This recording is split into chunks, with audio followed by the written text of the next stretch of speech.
Some new details now about the U.S. plan for Afghanistan. The chairman of the Joint Chiefs of Staff, Admiral Mike Mullen, saying today that the Taliban's influence is growing and that this next year will be critical to reversing the momentum gained by the insurgents. And aside from the new troops heading to Afghanistan, the military is also stepping up missions targeting Taliban leaders. All this while the president of Afghanistan, Hamid Karzai, is touting a reintegration plan aimed at persuading Taliban militants to switch sides.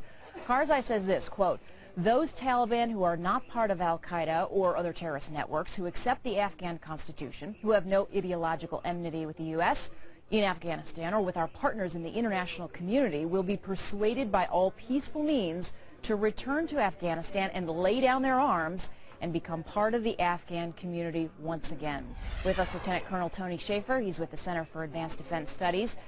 Colonel, on one hand, that sounds like a carrot, yet the president's new budget, as we saw, calls for a whole lot of sticks, including more special ops, drones. How do you see it? Well, I think first off, when you look at the carrot approach, it's been minimally successful so far. We tried this before. Again, we've had a record of trying to draw the other side in to give them incentives. I think anytime you want to negotiate and have incentives like this, you have to do it from a position of strength. Right now, as you just mentioned, Admiral Mullen commented on the fact the Taliban has momentum on their side. We've got to break that momentum. And one of the ways of doing that, obviously, is trying to go about going after their leadership.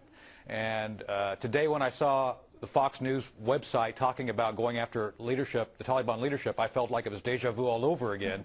And the fact we've been doing this since 2004. So we've got to get smarter. We can't be doing the same thing over and over again the same way and expect different results. And that's what we need to focus on. How do you suggest we get smarter? Well, frankly, we've known since 03 and 04 that the safe havens are in Pakistan. The president commented on that recently in his speech on Afghanistan and Pakistan. So the drone issue, I don't think, gives us a lot of real success. Yes, we can kill people. Massoud, apparently there's a good chance we kill one of their prime leaders.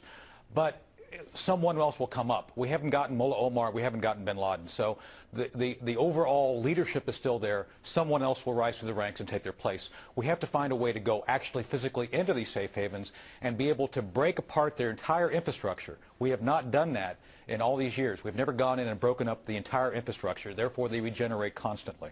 Let's talk about, you just referenced this Taliban leader who is said to have been killed. We don't have full confirmation on it yet. This Mullah Massoud. He's said to be killed by a drone. You know, that's being characterized as cutting off the head, that it really would be a devastating blow for the Taliban. It doesn't sound like you're so convinced of that. No, I'm not. Again, we've done this before. We will kill their leadership. They will regenerate. And the prime leadership's never been touched. Again, you know, we're talking about Mullah Omar, who's still roving around the mountains as the spiritual leader of the Taliban. And, of course, al-Qaeda and its leadership still exist in Pakistan. So we haven't got to the core. And plus, someone else will come up through the ranks and pick up where they left off. Again, it's all about infrastructure as well.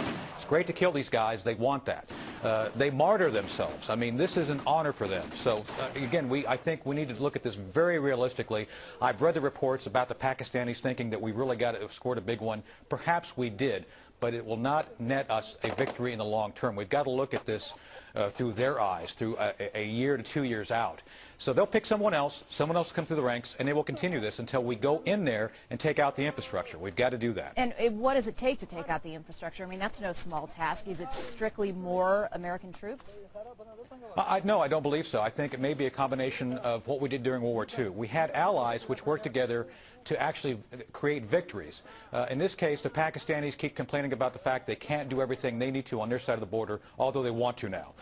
This is one of those things where we need to find a way to actually go in there, possibly boots on the ground, and work with them in a cooperative way. Right now there's no anvil. There's a hammer but no anvil. We've got to find a way to create that anvil on the Pakistani side so when we squeeze these guys, there's an ability to actually compact them and get rid of them and dismantle them. Dismantling is the key.